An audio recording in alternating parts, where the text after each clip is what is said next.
Na semana passada eu voltei a interagir nos stories e eu pedi algumas ideias de conteúdos para gravar para o YouTube e também para o Instagram. E um dos assuntos sugeridos foi: o que eu preciso saber de React para ocupar uma vaga de emprego pleno?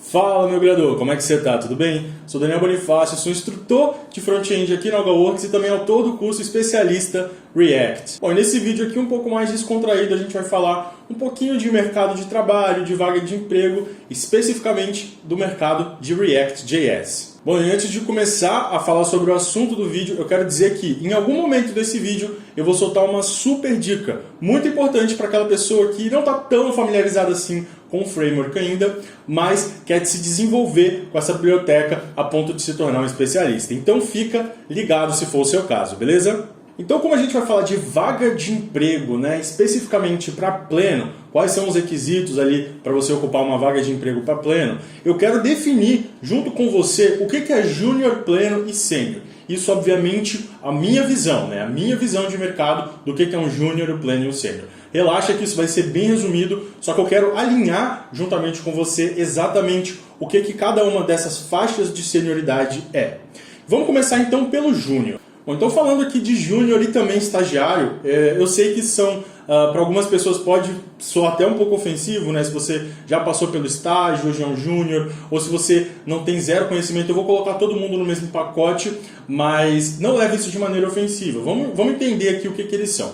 Estagiário e júnior são pessoas que têm zero ou pouquíssimo conhecimento na área. São pessoas que não trabalharam em projetos nenhum ainda ou em poucos projetos e também tiveram responsabilidades super limitadas, claro, por conta do seu conhecimento, que ainda é bastante limitado. Uma grande vantagem de você ter um desenvolvedor júnior, um profissional júnior na sua empresa, no seu projeto, é que ele é um profissional sem vícios, então ele não tem nenhum tipo de vício no mercado. Para a empresa isso é uma vantagem porque ela pode, entre aspas, moldar esse profissional para aquele projeto em específico. Então ela pode ensinar aquele profissional qual é o caminho das pedras exatamente da forma como ela usa, sem ter nenhum tipo de problema de vício de desenvolvimento anterior. Eu particularmente não acredito que seja possível mensurar a senioridade de alguém por conta de, na verdade, só com o fator tempo, só com o fator anos de experiência. Tem muita gente que fala que júnior é de 0 até 2, 3 anos de experiência. Eu não gosto de trabalhar dessa forma, porque eu acredito que tem pessoas que evoluem muito em 3 anos e pessoas que não evoluem absolutamente nada em 3 anos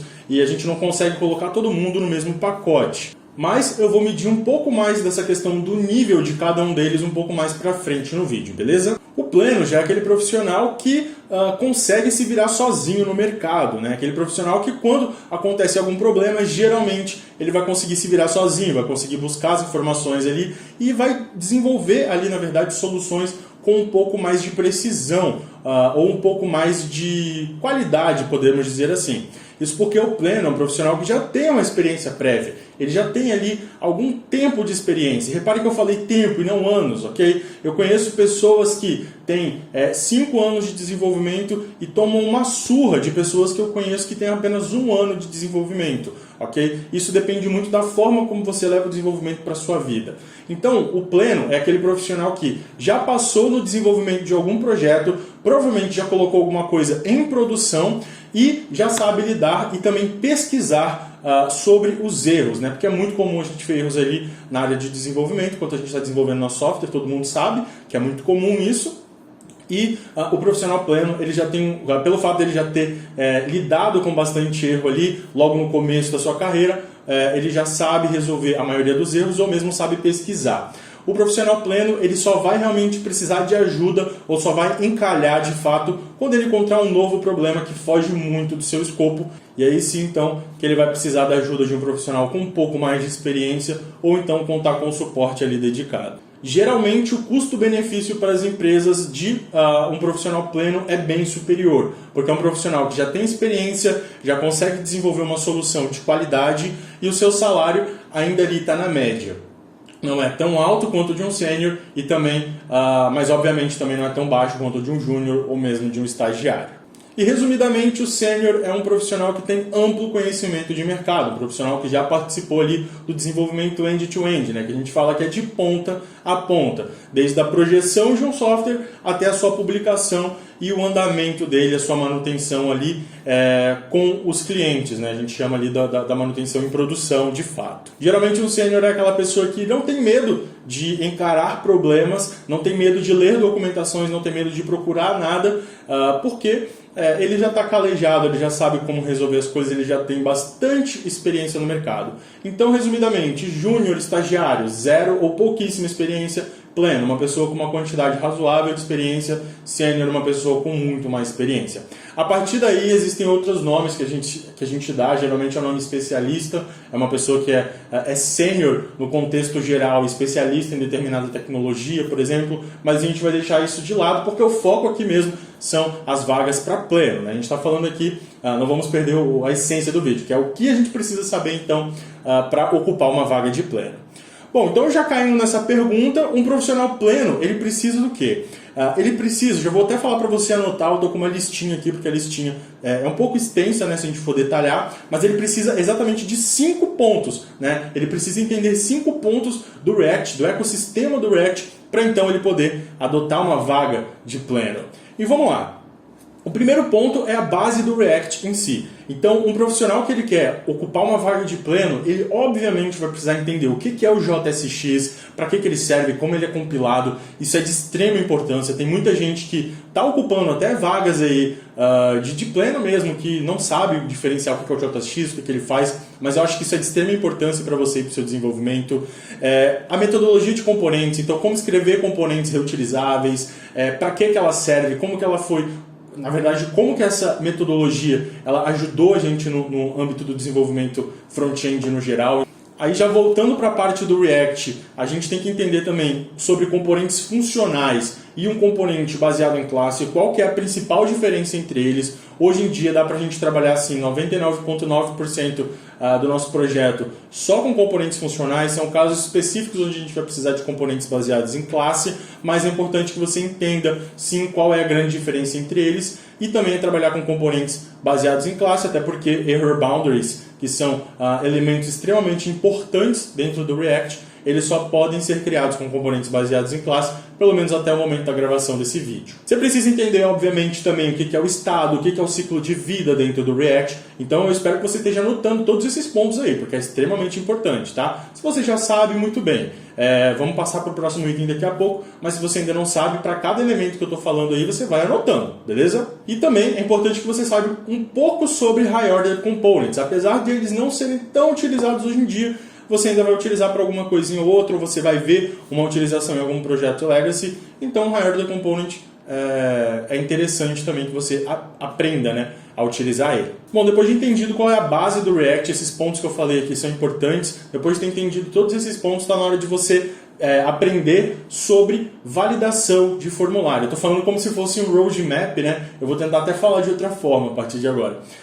Uma pessoa também que vai ocupar uma vaga de pleno, na verdade, ela precisa saber validação de formulários. E essa validação de formulários ela pode acontecer seja através de controle do seu formulário via state mesmo, que é a forma mais pura, né, a controle por estado, ali, que é a forma mais pura de você fazer essa validação de formulário, mas você também precisa entender sobre alguma biblioteca de validação de formulário. Tem uma muito famosa que é o Formic, certo? É amplamente utilizada, mas tem outra biblioteca também que é muito bacana, que é o React Hook Forms, se eu não me engano esse é o nome dela, que ela vem ganhando bastante espaço aí no mercado. Então se você souber validar tanto por estado, tanto utilizando o Formic, tanto utilizando o React Hook Forms, eu te garanto que você está bem tranquilo para ocupar uma vaga de pleno e você vai estar bem... como que eu posso dizer? Eu não posso falar a palavra amortecido, mas você vai estar bem, você vai ser muito bem recebido no mercado, porque o mercado está se utilizando bastante dessas duas bibliotecas de validação e de vez em quando você vai precisar validar também por estado, coisas mais simples, beleza? Um terceiro ponto que é muito importante, você precisa dominar isso hoje em dia, que são os hooks. Só que quando eu falo hooks, as pessoas pensam, é só use state, é só use effect, use callback, use memo, os hooks do React em si, né? Não só esses hooks que você precisa dominar. Obviamente você tem que saber como que usa o use state, como que usa o use effect, né?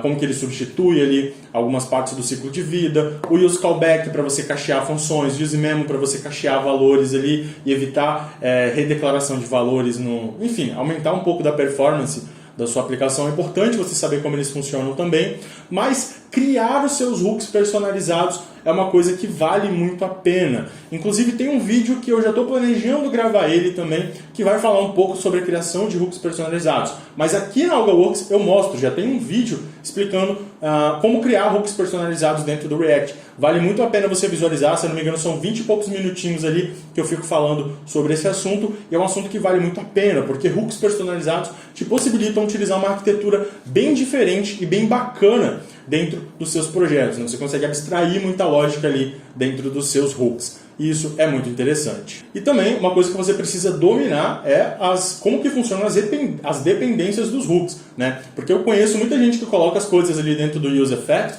mas nem sabe por que coloca aquele array vazio lá no fundo, né? Então você tem que entender como é que funcionam as dependências, o que acontece quando uma dependência é atualizada e qual que é a importância então do use memo e do use callback nesses casos, ok? Então quando você domina os hooks, você já está pronto para seguir para o próximo passo. Quarto passo aqui seria então o Redux. Tem muita gente que não gosta do Redux, eu sei.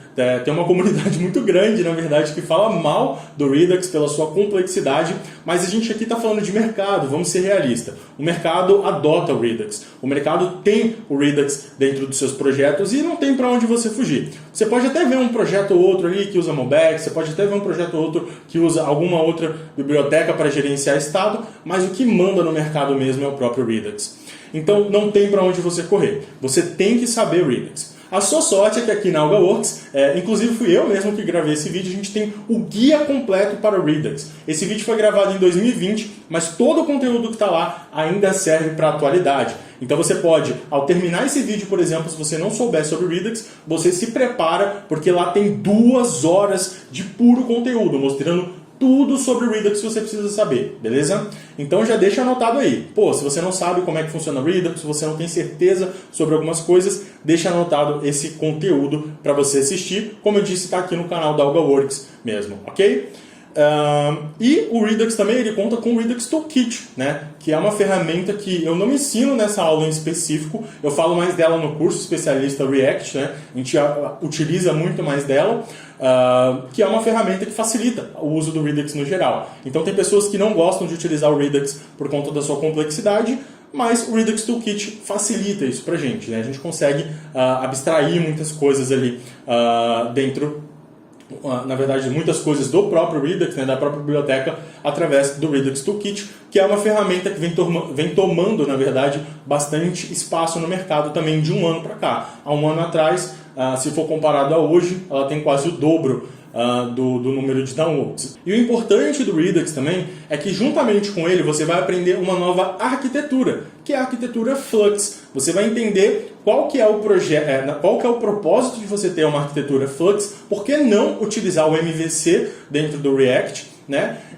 Dentro das suas aplicações React, e isso vai te ajudar bastante. Então, quando você for estudar o assunto Redux, dá uma estudada também no assunto Flux, na arquitetura Flux, ok? Beleza, e agora a gente vai para o quinto e último ponto, que é muito importante que você saiba para você ocupar uma vaga de pleno, que é alguma biblioteca de componentes. Por mais que você saiba desenvolver os seus componentes do zero, você cria os seus próprios botões, você sabe criar os seus inputs personalizados, que isso é muito importante também, né? Não sei se eu mencionei anteriormente, mas estou mencionando agora. Você saber criar o seu set de componentes, a sua, entre aspas, biblioteca ali de componentes é muito importante. Utilizar uma biblioteca pronta é muito importante também. Os dois ali têm o mesmo peso. Isso porque nem sempre o mercado vai estar disposto a gastar dinheiro para você desenvolver componentes, né? Para que ele vai gastar dinheiro para você desenvolver alguns componentes se o mercado, né, se já existem ferramentas que disponibilizam esses componentes para você?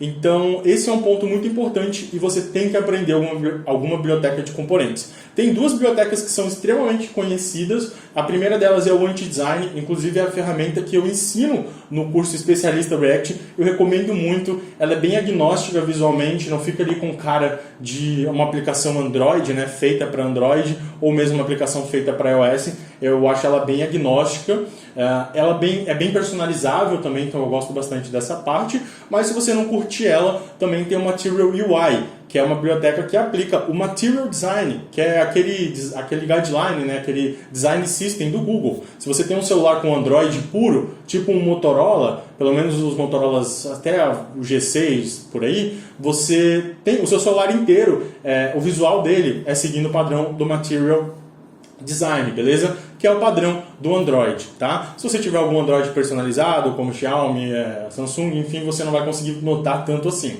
Mas o X da questão é que o Material UI com certeza é uma das bibliotecas mais utilizadas, né? uma das bibliotecas de componentes mais utilizadas para React.js, com toda certeza. Bom, e lembra que eu disse que em algum momento do vídeo eu ia passar uma super dica para quem quer se tornar especialista em React? Bom, chegou o momento. Eu passei literalmente o último ano comprimindo toda a minha experiência com React.js em uma série de videoaulas completa. São mais ou menos de 3 a 4 anos de experiência da minha vida comprimidas em mais ou menos umas 80, 70 horas de vídeo. E você pode ter toda essa experiência resumida em detalhes do link que está aqui embaixo na descrição. O vídeo foi esse e eu vejo você numa próxima.